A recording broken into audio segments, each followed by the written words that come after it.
आज प्रथमतः दीपकजी माने, त्यांच्या सुविद्य पत्नी अक्षय आणि त्यांचे अनेक सहकारी नितीनजी असतील, विक्रम शिंदे असतील, प्रशांत, प्रतीकजी असतील, या सर्वांनी आज आपल्या सर्वांच्या साक्षीने काँग्रेस पक्षामध्ये जो प्रवेश केलेला आहे त्याबद्दल मी काँग्रेस पक्षाच्या वतीने त्यांचं मनापासून स्वागत करतो आणि काँग्रेस पक्षामध्ये जो प्रवेश केला त्याबद्दल आपल्या सर्वांच्या वतीने त्यांचे मनापासून आभारी मानतो. काही दिवसांपूर्वी जेव्हा निवडणुकीचा अर्ज भरण्याचा शेवटचा दिवस होता, त्या दिवशी भारतीय विद्यापीठाच्या आमच्या त्या गेस्ट हाऊस मध्ये बसून मी, विशालजी शेवटचे सगळे एबी फॉर्म काँग्रेस पक्षाच्या उमेदवारांना देत होतो.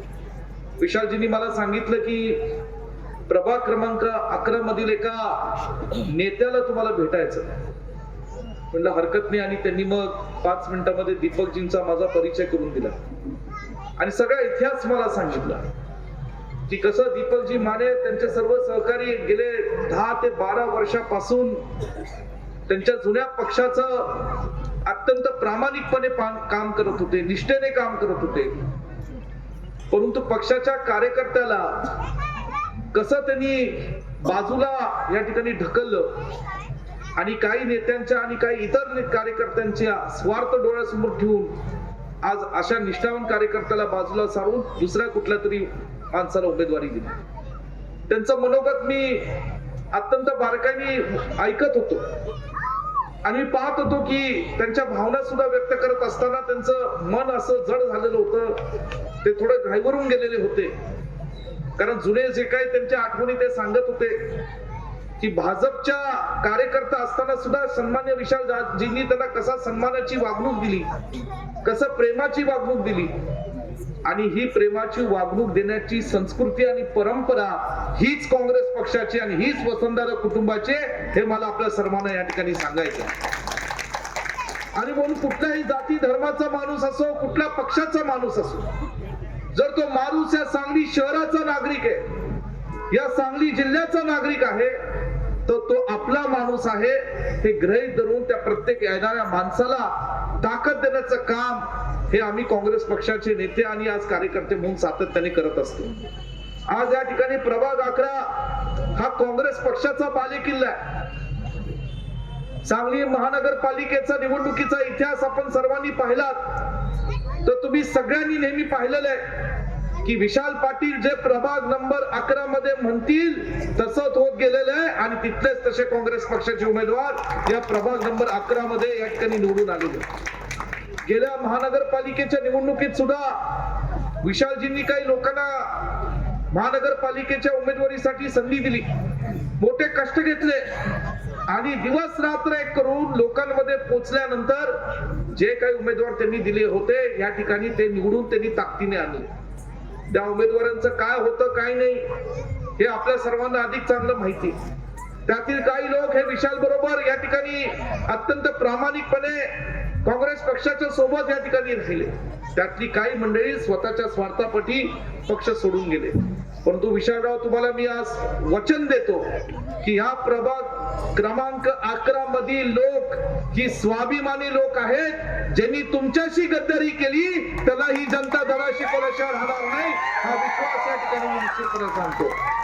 कारण तुम्ही सुद्धा या प्रभाग नंबर 11च्या लोकांसाठी काय काय केले त्याची जाण ठेवणारी इथली माणसं आहेत. या झोपडपट्टीमध्ये राहणारी जी गोरगरीब लोक आहेत त्यांना माहिती की विशाल पाटील त्यांच्या सुखदुःखामध्ये सहभागी झालेले आणि म्हणून जे आता स्वतःला नगरसेवक झालेले समजतात, जे या ठिकाणी आज महानगरपालिकेमध्ये दुसऱ्याच्या पक्षात जाऊन जी उमेदवारी घेऊन तुमच्या समोर येतात, आज तुम्ही त्यांना जाणीव करून दिली पाहिजे की तुमच्या नावाच्या आधी जे नगरसेवक लागलेले आहे ते काँग्रेस पक्षामुळे आणि विशाल पाटलांमुळे लागलेले, हे तुम्ही या ठिकाणी विसरता कामा नये.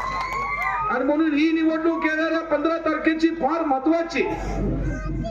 कुणी या ठिकाणी आज तुम्हाला सांगत असेल त्या पक्षाचे उमेदवार की देशात आमची सत्ता आहे, राज्यात आमची सत्ता आहे, प्रचंड निधी या ठिकाणी आम्ही निवडून आलो. काय निधी तुमच्या प्रभागात देऊ, सांगली शहरासाठी देऊ. परवा सुद्धा सांगलीच्या एका सभेमध्ये त्यांचे राज्याचे नेते आले आणि घोषणांचा पाऊस त्यांनी या ठिकाणी टाकला. मला एकच प्रश्न पडतो की तुमची सत्ता देशात सन 2014 पासून आहे.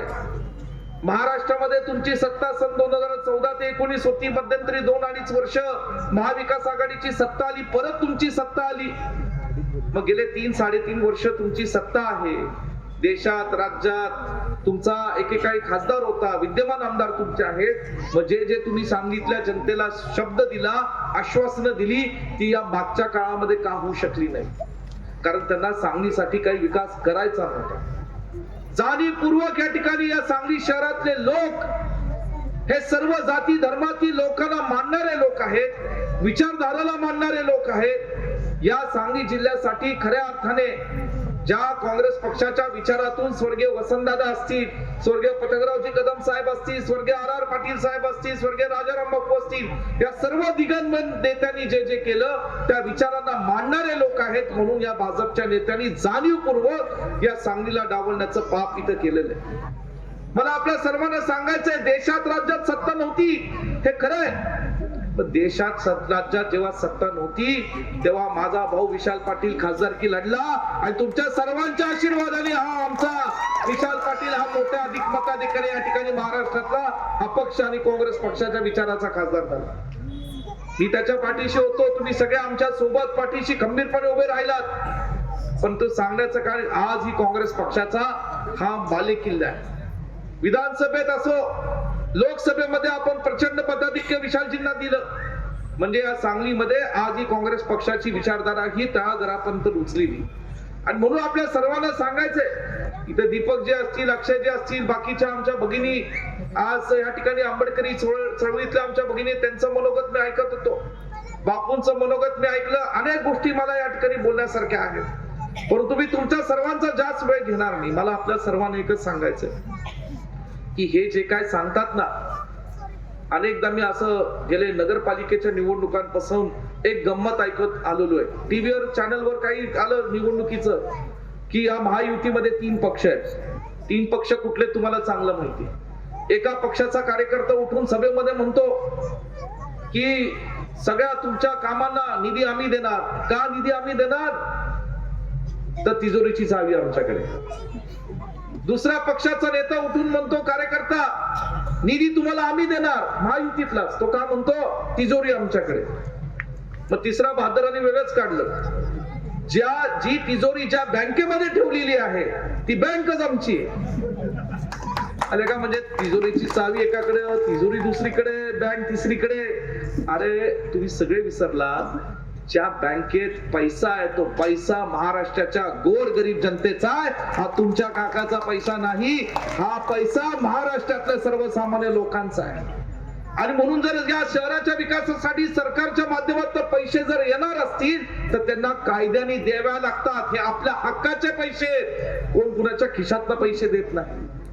आणि म्हणून हे सगळ्याच्या काही बाता चालल्यात आज महाराष्ट्राच्या जनतेला फसवण्याच्या, ह्याला सांगलीची जनता बळी पडणार नाही हा विश्वास तुम्हाला देतो. आज या ठिकाणी 4ही उमेदवार विशालजींनी निवडले. जेव्हा आम्ही या ठिकाणी उमेदवाराच्या निवडी बाबतीत आम्ही चर्चा करत होतो, त्यांनी मला माहिती दिली. मी म्हटलं मला कशाला माहिती देताय, प्रभाग क्रमांक 11 तर विशालराव तुमचा आहे आणि तुम्ही जो उमेदवार तिथे द्याल, तुम्ही जरी दगड जरी उभा केला तरी त्या ठिकाणी दगड निवडून आणण्याची ताकद ही या प्रभागातल्या लोकांमध्ये आणि विशाल पाटलांमध्ये, ह्याच्यात काही कुणाचं दुमत नाही. आणि म्हणून मला आपल्या सर्वांना विनंती करायची, मी विश्वजित कदम म्हणून आज पलूस कडेगावचा जरी आमदार असलो, या जिल्ह्यातला जरी काँग्रेस पक्षाचा कार्यकर्ता असलो, तरी मी तुम्हाला तळमळीने विनंती करणार आहे. कारण महानगरपालिकेमध्ये आज 2 काँग्रेसचे नेते म्हणून आम्ही एकटे ही खिंड लढतोय. आम्ही लढतोय कारण तुम्ही आमच्या पाठीशी उभे आहात, तुमचा आशीर्वाद आमच्या पाठीशी. सर्वसामान्य लोकांपर्यंत विकास पोहोचला पाहिजे, त्यांच्या सुखदुःखापर्यंत सहभागी झालं पाहिजे, म्हणून आम्ही ही लढाई लढतोय. आणि म्हणून आपल्या सर्वांना सांगायचं की जेव्हा महानगरपालिकेचा निकाल 16 तारखेला होईल, मगाशी कोणीतरी उल्लेख केला की 11 नंबरच्या सर्व उमेदवारांच्या या ठिकाणी गुलाल पडेलच, पण तुमचा गुलाल हा माझ्यावर पडला पाहिजे अशी नम्रपणे विनंती या ठिकाणी मी आज करायला या ठिकाणी आलो.